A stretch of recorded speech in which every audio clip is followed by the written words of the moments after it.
उत्तरादेव education में आपका बहुत बहुत स्वागत है। साथियों, आज यूसेट की सीरीज फर्स्ट में डिस्कस करते हैं कम्युनिकेशन टॉपिक को। कम्युनिकेशन यानी संप्रेषण। अगर जनरल मीनिंग की बात करें तो किसी सूचना या संदेश को जब एक व्यक्ति से दूसरे व्यक्ति तक पहुंचाया जाता है उसे हम कम्युनिकेशन कहते हैं या संप्रेषण कहते हैं। विचारों को या जानकारी को या विचारों और जानकारी का जो आदान प्रदान होता है यानी विनिमय होता है, और विनिमय में वो जो हम कम्युनिकेशन या मैसेज पहुंचाते हैं या बांटते हैं, तब वो चाहे लिखित में हो या मौखिक हो या सांकेतिक हो, उसे हम कम्युनिकेशन यानी संप्रेषण कहते हैं। तो अब one by one series discuss करते हैं। The very first question is, जब संप्रेषण इच्छानुरूप किया जाता है तो इसका अभिप्राय है कि इसका अर्थ है प्रेषक संदेश प्राप्तकर्ता के व्यवहार के इच्छानुरूप प्रभावित करना चाहता है।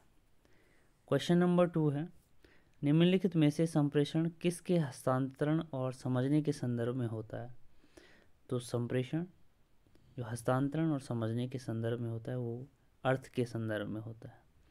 निम्नलिखित में से किसको संप्रेषण का संदर्भ कहा जा सकता है? बातचीत के लिए भौतिक और मनोवैज्ञानिक वातावरण तैयार करने को कहा जा सकता है। निम्नलिखित में से कौन सा बर्लो के संप्रेषण का रैखिक मॉडल है? तो SMCR। SMCR का मीन्स है sender, message, channel and receiver. सबसे पहले सेंडर आता है, फिर मैसेज आता है, फिर चैनल आता है और फिर रिसीवर आता है। इसके बाद निम्नलिखित में से किस विद्वान ने कहा है कि लोग केवल संप्रेषण के माध्यम से एक दूसरे और स्वयं को जानते हैं? तो it was said by George Herbert Mead. Question number 6 है, निम्नलिखित में से किस पर प्रभावपूर्ण संवाद करने की क्षमता निर्भर करती है? तो अधिगम क्षमता पर प्रभावपूर्ण संवाद करने की क्षमता निर्भर करती है। क्वेश्चन नंबर 7 है, यदि यह मान लिया जाए कि संप्रेषण का कोई आरंभ या अंत नहीं है तो इसे क्या कहा जाएगा? तो इसे एक प्रोसेस कहा जाएगा या इसे एक प्रक्रिया कहा जाएगा। क्वेश्चन नंबर 8 है, निम्नलिखित में से संप्रेषण के आवश्यक घटक कौन से हैं? तो अगर संप्रेषण के आवश्यक घटकों की बात करें तो आवश्यक घटकों में स्रोत, संदेश, हस्तक्षेप, चैनल, प्राप्तकर्ता, प्रतिक्रिया और संदर्भ है। क्वेश्चन नंबर 9 है, निम्नलिखित में से कौन सा लक्षण मुख्यतः पारस्परिक संप्रेषण के संदर्भ में लागू होता है? तो अपरिवर्तनीय यानी इरिवर्सिबल मुख्यतः पारस्परिक संप्रेषण या इंटरपर्सनल कम्युनिकेशन के संदर्भ में लागू होता है, और जो ये इरिवर्सिबल है या अपरिवर्तनीय है, ये प्रोसेस है, it is a process of interpersonal communication. Question number 10 है, क्या दो तरफा संप्रेषण प्रभाव होता है? यस, ऑफ कोर्स, सदैव होता है, यानी हमेशा जब दो तरफा संप्रेषण होता है तो हमेशा इफ़ेक्टिव यानी प्रभावपूर्ण होता है। क्वेश्चन नंबर 11 है, एक संदेश को किन परिस्थितियों में प्रभावी समझा जा सकता है?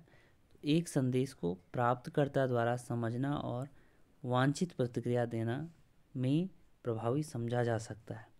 क्वेश्चन नंबर 12 है, निम्न में से कौन सा कथन दूसरों के साथ संवाद स्थापित करने की कला को सीखने के लिए सबसे महत्वपूर्ण कहा जा सकता है?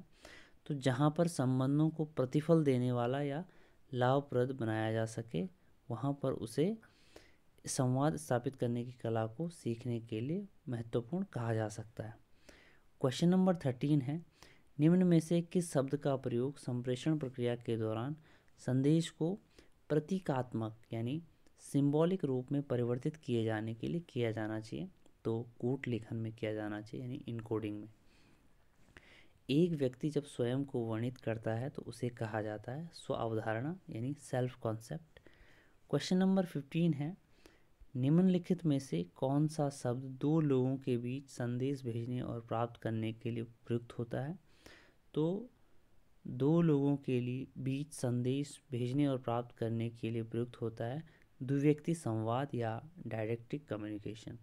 दोस्तों, इसके बाद भी हम आगे सीरीज़ लाते रहेंगे, लेकिन जितने ज़्यादा आप हमारे चैनल को सब्सक्राइब करेंगे और सब्सक्राइब करने के साथ साथ जितने ज़्यादा व्यूज़ होंगे और व्यूअर्स की डिमांड होगी, उसके बाद हम आगे भी और सीरीज़ की लाएंगे। तो आज के लिए इतना ही। धन्यवाद।